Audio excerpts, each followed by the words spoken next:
Hello. So this week's video, I want to make shadow work easy for you. Um, a post that I put on Instagram the other day, I'm going to use as my inspiration for this because it got a lot of good feedback, right? About how powerful shadow work has been based on people who have worked with me or have gone through their own journeys, right? But the other side of the feedback that I get is that shadow work is scary. And I know people who have downloaded some of my courses or my freebies, my resources, who go, shadow work is scary, I haven't looked at it yet. What if I told you shadow work didn't have to be scary and that it could be easy and maybe it could even be fun? There is an amazing book called Existential Kink that expresses how we actually like the situations that we're in, based on how we actually enjoy the situations that we're in, because we keep on attracting them. So on an unconscious level, we're having a great time. If you're stuck in financial strife, or you keep attracting mediocre relationships, you're actually enjoying that. So when you shift the narrative, shift the mindset of shadow work is scary, what lies underneath is scary, to actually there's a part of me that's enjoying this, and what if shadow work can be fun, then and easy, then let's just play with that, because I believe that everybody should be doing shadow work. Shadow work is what is gonna change your life. Shadow work has changed my life. It helped me stop attracting relationships that weren't serving me. It has helped me. Do you know what the biggest thing it's done is it has helped me wake up happy.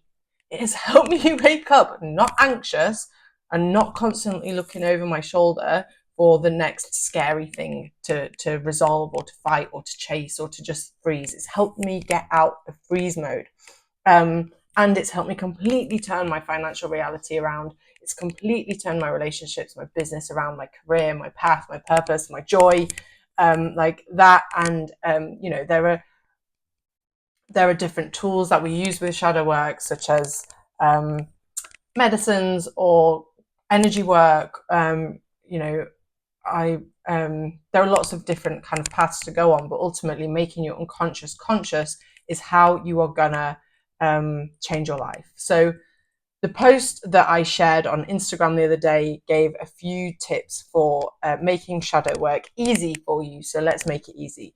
The number one thing that you need to know about shadow work, so shadow work in the Jungian sense, is that your everything is a mirror. Your internal reality creates your external reality. Your shadow is what is lying in your unconscious mind. So repressed emotions, fears, beliefs, traumas, your conditionings, basically anything that you have rejected, that your ego has rejected and deemed not safe, is placed in the shadow.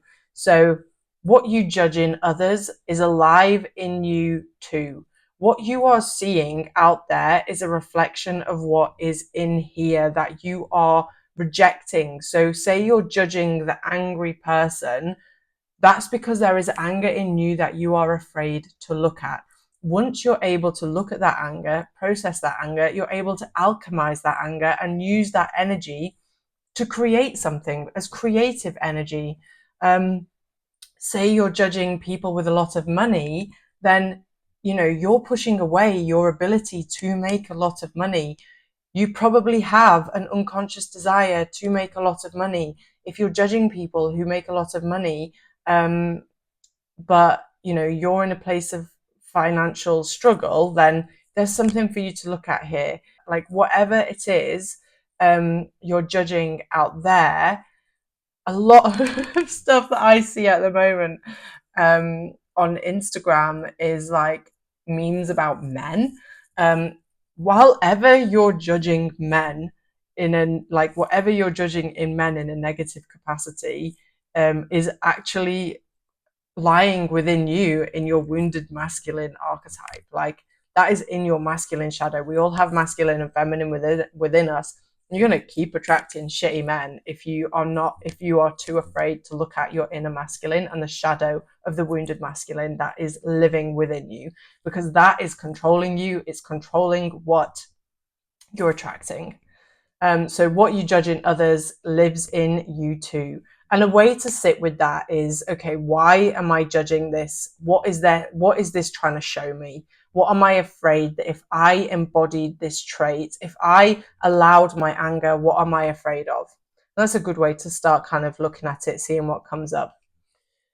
Number two was triggers show you the parts of yourself still asking to be seen. So what is triggering you, like the anger, is a part of you that's asking to be seen. So it's kind of the same thing, worded in a different way. But the triggers that you show, that the triggers that whatever is triggering you out there or in your life is showing you what you need to work on. So maybe it is um, what is triggering you. Maybe it is money. Maybe there's a financial challenge in your life, or maybe there's a relationship challenge in your life, or maybe it's something in like the world cultural events that are happening that are triggering you.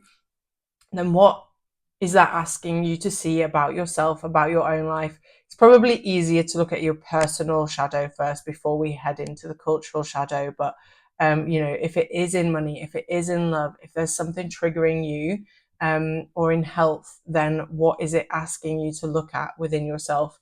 One big thing that used to trigger me was the idea of when I had cancer, that there was something for me to like, oh, I'm so sorry. Like people would apologize to me. And I was like, but I'm okay. I'm not a victim. I'm a warrior.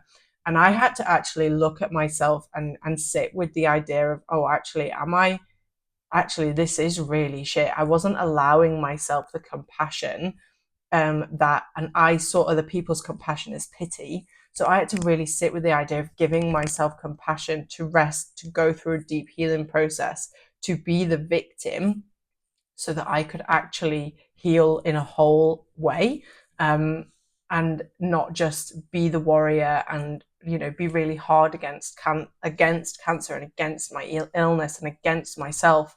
And I had to like soften into it and allow myself to be the victim, and because that actually carried on in my life for quite a while.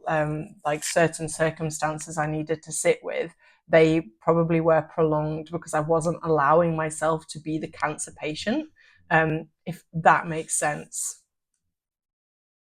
Avoiding your shadow, avoiding what's triggering you or what you're judging in others will not make it go away. It will make it louder and stronger. What we resist persists. So it will, if you are ignoring your financial challenges, if you are ignoring the red flags in relationships and not asking what they're trying to show you about yourself, what you need to integrate, then what you need to see about yourself, what you're afraid of embodying, what you're afraid of people seeing you as if you do embody this, then it will make it stronger. It will keep on happening. This is what's keeping you stuck in the pattern. You have to love and accept all of who you are, and you're projecting half of who you are out into the external world. So avoiding it won't make it go away. You need to take time, make space to sit with it. And then witnessing your shadow is how you remember who you really are, who you are in truth. You step closer to wholeness. You become whole in witnessing all of you. Love and accept all of who you are.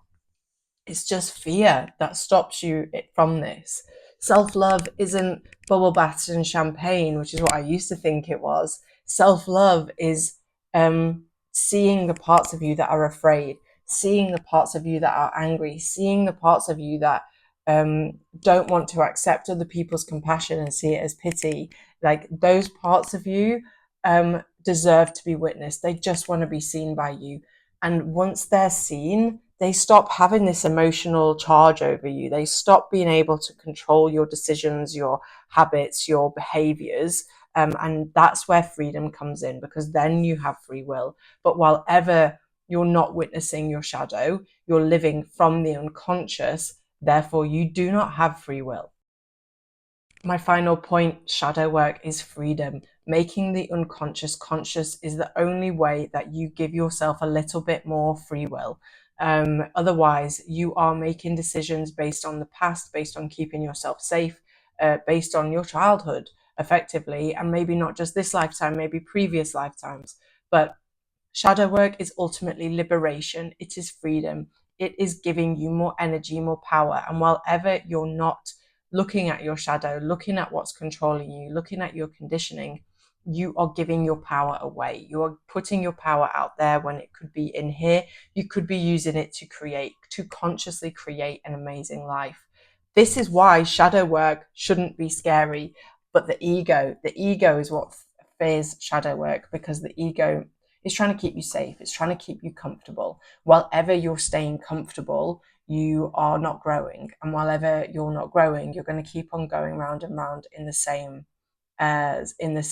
patterns, circles, keep on basically recreating the past, so you don't ever actually reach your fullest potential.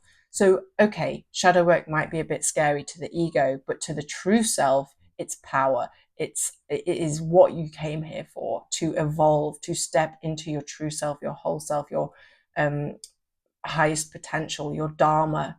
You cannot live your dharma unless you are willing to go, like, look at your internal world, look at your unconscious self.